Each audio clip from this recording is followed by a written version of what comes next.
সাগরের এই রূপটি সবসময় দেখা যায় না, তাই ঘূর্ণিঝড়ের যখনই আসলে যেই সময়টিতে ঘূর্ণিঝড় আসে বা বিপদ সংকেত দেয়া হয়, ঠিক এখন আমাদের চট্টগ্রামকে ৯ নম্বর মহাবিপদ সংকেত দেখিয়ে যেতে বলা হয়েছে আবহাওয়া অধিদপ্তর থেকে। সেই কারণেই কিন্তু বলা যায় যে সাগর বেশ উত্তাল, এবং সেই উত্তাল সাগর দেখতেই কিন্তু প্রচুর পরিমাণে পর্যটকদের এখানে ভিড় আমরা দেখতে পাচ্ছি। এবং এই জায়গাটিতে এখন পরিদর্শনে এসেছে চট্টগ্রামের সিটি মেয়র, সেই দৃশ্য আমরা দেখতে পাচ্ছি। এবং তাকে ঘিরে হয়তো কোনো ধরনের নির্দেশনা, কারণ চট্টগ্রাম সিটি কর্পোরেশনের একটি এখানে গুরুত্বপূর্ণ একটি অবদান রাখতে হয় নিরাপত্তার বিষয়কে কেন্দ্র করে, তাদের আশ্রয় কেন্দ্র প্রস্তুত রাখতে হয়, কন্ট্রোল রুম চালু রাখতে হয়। হয়তো এই সব বিষয়ে আমরা বিস্তারিত যে তথ্য, সেই তথ্যটি জানতে পারবো। এবং এখানে আমরা দেখছি যে সাংবাদিকরাও তাকে ঘিরে রেখেছেন, হয়তো তার কাছ থেকে আমরা যে নির্দেশনা বা তাদের যে প্রস্তুতি সম্পর্কে, সেই প্রস্তুতি সম্পর্কে জানতে পারবো। এখন চট্টগ্রামের যে সিটি মেয়র, সেই সিটি মেয়র এখানে রয়েছেন, আমরা সেই সিটি মেয়রের কাছ থেকে সর্বশেষ যে তথ্য, সেই তথ্য জানার চেষ্টা করব।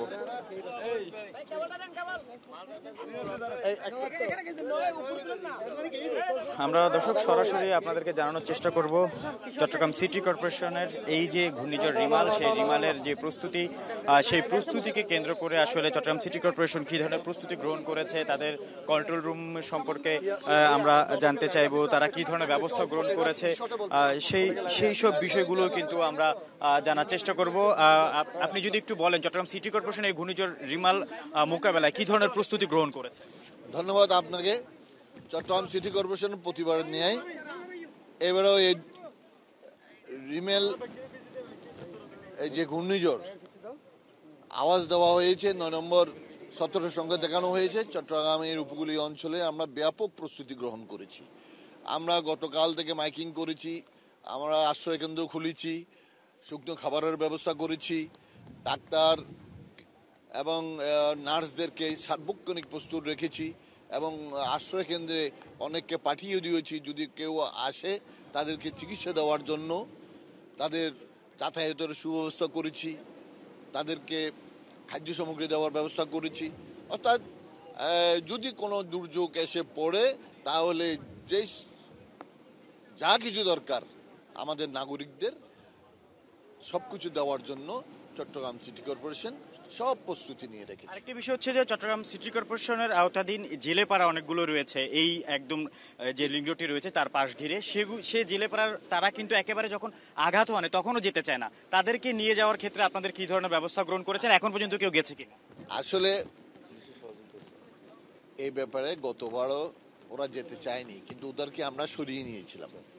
হ্যাঁ, এবারও জেলেপাড়ার ওখানে পানির উচ্চতা বেড়ে যাওয়াতে জেলেপাড়াগুলো প্রায় ডুবে গিয়েছে, ওরা সরে যেতে বাধ্য হয়েছে। হ্যাঁ, আমি গিয়েছিলাম ওখানে, হ্যাঁ আসার সময় আমি ওখানে গিয়েছিলাম, দেখেছি কয়েকজন স্বাভাবিকভাবে ঘর দুয়ারের প্রতি সবাই তো একটু টান থাকে, কয়েকজন যুবক বা বয়স্ক সেখানে ঘর পাহারা দিচ্ছে।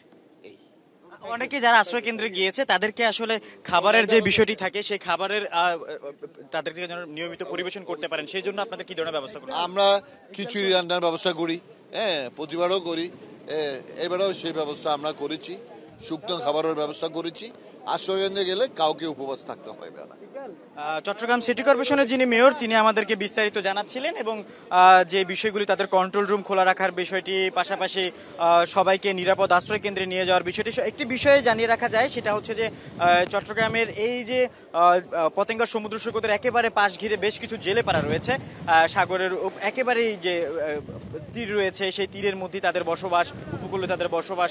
তাদেরকে এক কথায় বলা যায় যে চট্টগ্রামের মানুষকে বলা হয় যে তাদের একটা আঞ্চলিক গানও আছে, দৈজ্যতকুলোর বসত করে আরা সিনেদি ঠেকায় জর্তুয়ান, অর্থাৎ তারা তাদের এই যে দৈজ্যা মানে অর্থাৎ সাগরের পাশেই তাদের বসবাস, এবং ঝড় তুফান যাই আসুক তারা সেটা মোকাবেলা করতে পারে, সেটাই কিন্তু এই গানটি দিয়ে তারা বোঝানোর চেষ্টা করেছেন, এবং তাদের সেই সাহসটা আমরা দেখি।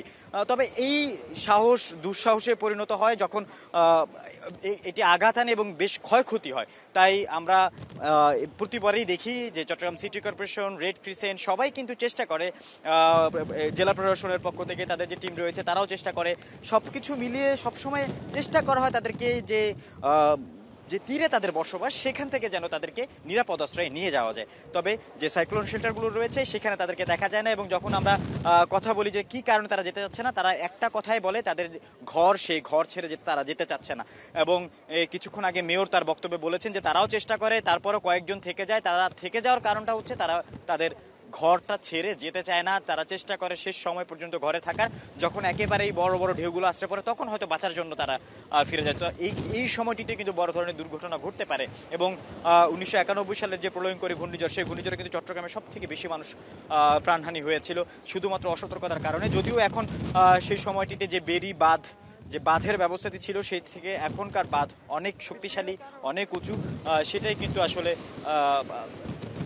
এখন যে নগরবাসী রয়েছে তাদের প্রাণ রক্ষার অনেক বড় একটা সুবিধা দিবে। তবে এর পাশে যে আনোয়ারা উপজেলা রয়েছে, তার যে উপকূলে যাদের বসবাস, সেখানে কিন্তু বাঁধটা এত বেশি শক্তিশালী নয়। পাশাপাশি যদি বলতে চাই যে বাঁশখালী, সাতকানিয়া, এইসব আশপাশে যে উপকূলগুলো রয়েছে, যে সেখানে যাদের বসবাস, জেলেপাড়া যারা বসবাস করছেন সেই জায়গাটিতে, সেখানে কিন্তু সংখ্যা থেকেই যায়। এবং সেই জায়গাটি থেকে এরই মধ্যে কিন্তু সবাইকে সরিয়ে নিয়ে যাওয়া হয়েছে। যদিও এরই মধ্যে যে অ্যালার্ট জারি করেছে বন্দর, এবং বন্দর তাদের যে সকল পণ্য ওঠানামা রয়েছে সব ধরনের পণ্য ওঠানামা বন্ধ রেখেছে। একটি বিষয় হচ্ছে যে সব থেকে বেশি একটি বিষয়, সেটা হচ্ছে যে যারা উৎসুক জনতা রয়েছেন তারা কিন্তু সবসময় এই ধরনের যখন বড় ঢেউগুলো আসে সমুদ্রে, যখন এই বড় ঢেউগুলো দেখা যায় তখন তারা এই ঢেউগুলো উপভোগ করতে আসে, কারণ এই ঢেউগুলো দেখতে কক্সবাজারে যেতে হয়। এখন সমুদ্র উত্তাল, তাই তারা দেখতে পাচ্ছে। আপনারা যদি একটু বলেন আজকে কি কারণে এই জায়গায় এসেছেন?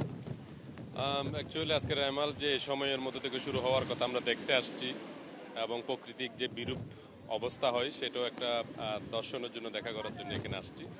এবং যদি আমাদের চট্টগ্রাম কেন্দ্রিক নয় এটা, এরপরে চট্টগ্রামের জনতা বেশ উৎসুক এবং সেই জন্যই আমরা দেখতে এসেছি। কক্সবাজারে হয়তো যাওয়া হয়েছে, সেই জায়গাটিতে অনেক বড় বড় ঢেউ দেখতে পান, এখন কি সেই অনুভূতিটা হচ্ছে কিনা? সেটা দেখতে কি আসছেন কিনা?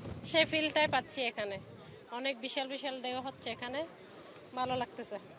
ভয় লাগছে না যদি বড় ঢেউটা আরো বড় হয়ে আঘাত হানে? এটা তো হবে অবশ্যই, ভয় তো থাকবে, ভয় আনন্দ দুইটাই হচ্ছে। নিরাপদ দূরত্ব থেকে দেখার চেষ্টা করছেন? হ্যাঁ, এটাই ঠিক। অনেক পর্যটকই কিন্তু আমরা এখানে দেখছি, তারা সবাই কিন্তু আসলে বলতে গেলে এই যে একটি বিরূপ পরিস্থিতি, সেই বিরূপ পরিস্থিতিতে আসলে তাদের আবহাওয়ার যে বিরূপ আকার ধারণ করা, বড় ঢেউ, সেই ঢেউগুলো দেখা, এগুলো কিন্তু সবসময় হয়ে ওঠে না। তাই কারণ, আর যেহেতু বারবার আবহাওয়া অধিদপ্তরের যে বুলেটিন, সেখানে বারবার বলা হচ্ছে যে এটি চট্টগ্রামে আঘাত হানবে না, তবে এর প্রভাব কিছুটা পড়বে, বাতাসের বেগ বাড়বে, পাশাপাশি সেই ঢেউয়ের উচ্চতা অনেকটা বৃদ্ধি পাবে। সেই জন্য কিন্তু বলা যেতে পারে যে এই জায়গাটিতে নিরাপদ বলা যেতে পারে। তবে যে কোনো সময় যে পরিস্থিতি, আবহাওয়া বিরূপ পরিস্থিতি ধারণ করতে পারে, ঢেউয়ের উচ্চতা বাড়তে পারে, সেই জায়গাটিতে কিন্তু বড় ধরনের দুর্ঘটনার একটি আশঙ্কাও থাকতে পারে। তবে চট্টগ্রামের সাগর আমরা দেখছি যে এখন জোয়ার ভাটা বোঝার উপায় নেই, এবং প্রচুর পরিমাণে বড় বড় ঢেউ আমরা দেখছি যে এখনো আছড়ে পড়ছে। হয়তো এটি সন্ধ্যা নাগাদ আরও বাড়বে, এবং সন্ধ্যার পর যেহেতু একটি সম্ভাব্য সময় দেয়া হয়েছে, সন্ধ্যা থেকে রাতের মধ্যে এটি আঘাত হানবে, সেই সময়ে সাগরের পরিস্থিতি কি হয় সেটি আসলে বোঝা মুশকিল। তবে একটি জিনিস পরিষ্কারভাবে বলতে পারি, চট্টগ্রামের পতেঙ্গা সমুদ্র সৈকত এক কথায় পর্যটন স্পট। এই পর্যটন স্পটটি এখন রিমাল দর্শনের, অর্থাৎ রিমালকে স্বাগত জানানোর জন্য মনে হয় অপেক্ষা করছে, এমনটাই মনে হচ্ছে। এবং সেটি উপভোগ করার জন্যই কিন্তু পর্যটকদের এখানে প্রচুর পরিমাণে যে ভিড়, সেই ভিড়টি আপনারা লক্ষ্য করছেন। আমাদের সহকর্মী ইভান রয়েছে আমাদের সাথে, সেই ইভান কিন্তু দেখানোর চেষ্টা করছে সাগরের ঢেউয়ের পাশাপাশি পর্যটকদের যে দাঁড়িয়ে এই মনোমুগ্ধকর ঢেউ উপভোগ করার যে দৃশ্য, সেই দৃশ্যটি আপনারা দেখতে পাচ্ছেন। এবং আমরা সকল সংস্থার সাথে কথা বলেছি যারা এই ধরনের পরিস্থিতিতে আসলে সবসময় চেষ্টা করেন যে ঠিক কিভাবে এটি নিয়ন্ত্রণ করা যায় বা মোকাবেলা করা যায়, ঠিক নিয়ন্ত্রণ করা সম্ভব নয়। ঘূর্ণিঝড় পরবর্তী সময়টি যেভাবে মোকাবেলা করা যায় সেই প্রস্তুতি কিন্তু সবাই গ্রহণ করেছে। এরই মধ্যে রেড ক্রিসেন্টের যারা ভলান্টিয়াররা রয়েছে তারা বিভিন্ন জায়গায় গিয়ে মাইকিং করছেন।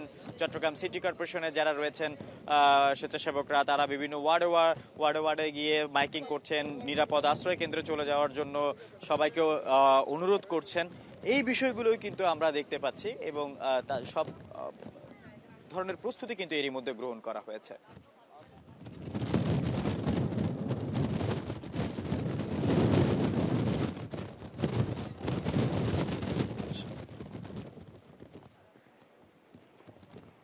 দর্শক, সময় যত গড়াচ্ছে তত কিন্তু একটি জিনিস পরিষ্কার হচ্ছে, একটি দৃশ্য পরিষ্কার আপনারাও দেখতে পাচ্ছেন। সেটা হচ্ছে যে সাগরের যে ঢেউ, সেই ঢেউয়ের যে আকার, সেই আকারটি আরো বড় হচ্ছে এবং সেটি দেখার জন্যই কিন্তু যে ভিড়, সেই ভিড়টি দেখা যাচ্ছে মানুষের।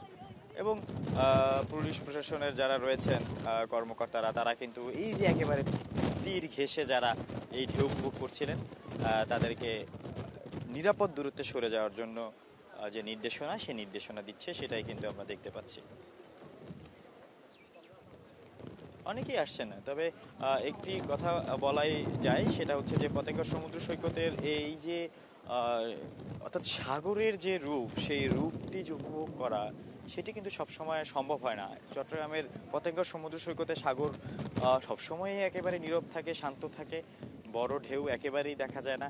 সেই জায়গাটিতে যখনই এমন ঘূর্ণিঝড় হয়, প্রচণ্ড বাতাস, বৃষ্টি, গুড়ি এবং ঢেউয়ের যে একেবারে তীরে আশ্রে পড়ার দৃশ্য, সেটি দেখার সুযোগ সবার হয় না। তাই নগরবাসীর এই সময়টাতে তারা এইখানে আসেন, যদিও সাগর থেকে অনেকটা নিরাপদ দূরত্বে থাকার জন্য বলা হয়েছে, নির্দেশনা দেওয়া হচ্ছে, কিছুক্ষণ পর মাইকিং করা হচ্ছে, তবে সেই নির্দেশনা মাইক পর্যন্ত সীমাবদ্ধ। উৎসুক পর্যটকরা কিন্তু সেটা মানতে চায় না এবং তাদেরকে দেখা যায় যে তারা একেবারে সমুদ্রের একেবারে পাশে, যেখানে একটু বড় ঢেউ হলে যে কোনো সময় পিছলিয়ে সাগরে চলে যাওয়ার, পড়ে যাওয়ার একটি আশঙ্কা বা ভয় থেকেই যায়।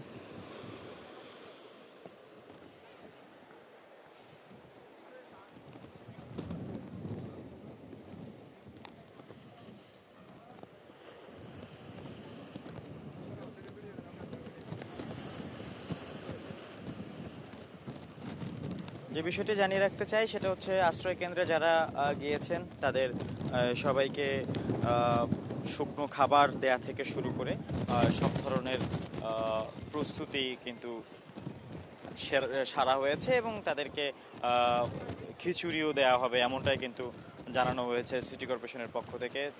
এরপরও আশ্রয় কেন্দ্রের কথা যদি বলতে চাই, সেখানে চট্টগ্রামে এখন পর্যন্ত সেই ধরনের উপস্থিতি কিন্তু লক্ষ্য করা যায়নি। এই ছিল আমার কাছে সর্বশেষ। দর্শক, ধন্যবাদ যমুনা টেলিভিশনের ফেসবুক পেজে থাকার জন্য, আমাদের সাথে থাকার জন্য। ইউটিউবের সাথে থাকবেন, ফেসবুক পেজের সাথে থাকবেন, পাশাপাশি চোখ রাখবেন যমুনা টেলিভিশনের পর্দায়। ধন্যবাদ।